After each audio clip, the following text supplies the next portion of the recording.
According to the book of Genesis, the Lord God created the entire universe in 6 days. For example, on the fifth day of creation, the Bible tells us that the Lord created great whales and other aquatic life. See Genesis chapter 1, verses 20 through 21. And on the sixth and final day of God's handiwork, did the Lord create the beasts of the earth. See Genesis chapter 1, verses 24 through 25. Mankind was also created on the sixth day, but only after God brought forth all the animals. Now, apart from whales and cattle, the creation story does not mention the names, nor the types of sea creatures and earthly animals which the Lord God created. However, further down in the biblical narrative, do we come across two very mysterious creatures that are named and signified. One beast is a mighty sea monster called Leviathan, and the other beast is a large land animal named Behemoth. Though these two creatures are believed to be mythological, there may in fact be some scientific evidence which supports their existence, or at least proves that they once existed. So, let us turn now and go in search of these strange and mysterious beasts of the Bible. When reading through the Hebrew Bible, we first come across the beasts Behemoth and Leviathan as written in the book of Job.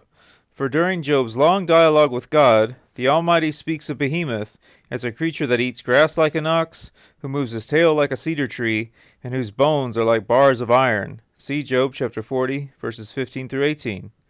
Leviathan, in turn, is described as a strong sea creature, whose scales cannot be pierced, and whose breath is as a flame of fire proceeding from his mouth. See Job chapter 41. At first glance, one may scoff at the description of these two creatures as something out of ancient folklore and fantasy. But at the same time, the fossil records indicate that at one time in Earth's history, dinosaurs did indeed walk the earth and also inhabited the sea. Behemoth could have been a brontosaurus, or even a woolly mammoth, both of which were herbivores, whereas Leviathan could have been a Spinosaurus, a dinosaur that lived in water. And even though the book of Job was written around the 6th century BC, the validity of the existence of these creatures still holds ground. For in God's discussion with his servant Job, the Lord speaks of things which happened from the very foundation of the world. See Job chapter 38, verse 4. So in these biblical passages spanning the history of creation, it is highly probable that all of the beasts mentioned in Job could very well have been actual creatures, even if they are now extinct. In addition to the creatures Behemoth and Leviathan, the Bible also mentions an animal which we find in the world of medieval fantasy. And this mythological mammal is none other than the unicorn. For as we shall see, scattered throughout the Old Testament, this mysterious beast raises its horn in the various books of the Hebrew Bible. For example, in the Torah, the 5 books of Moses, unicorns are mentioned 3 times. In the book of Job, 2 verses speak of the unicorn. Also, in the book of Psalms, unicorns are found in 3 separate verses, and in the book of the prophet Isaiah, unicorns are referenced to in 1 verse.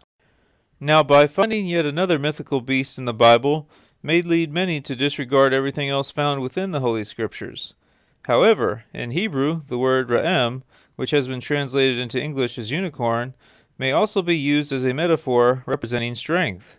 So by applying the English word unicorn, translated from the Hebrew word ra'em, are we not only presented with an animal representing a horse, with a single spiraling horn projecting from its forehead, but we are also introduced to a strong and defiant creature.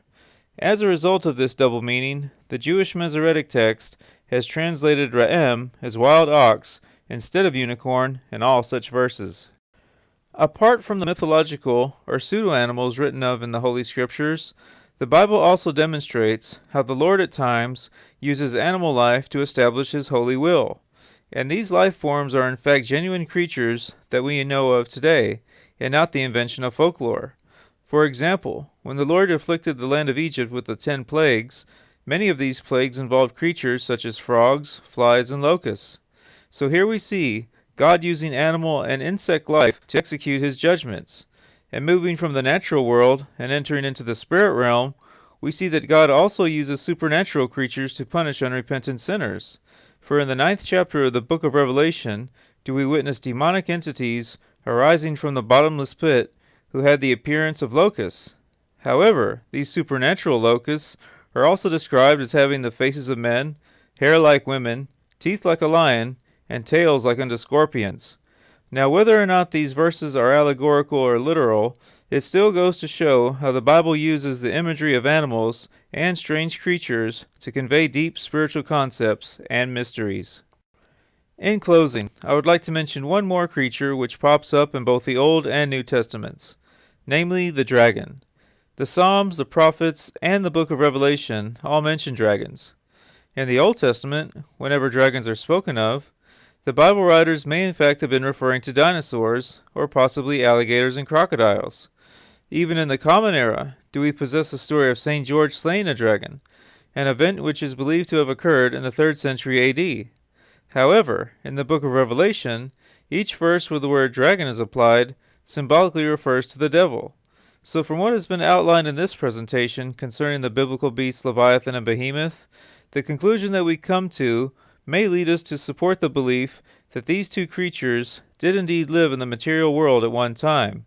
But if they never actually existed physically, then they must be symbolic of a deeper spiritual truth which has been veiled in mystery.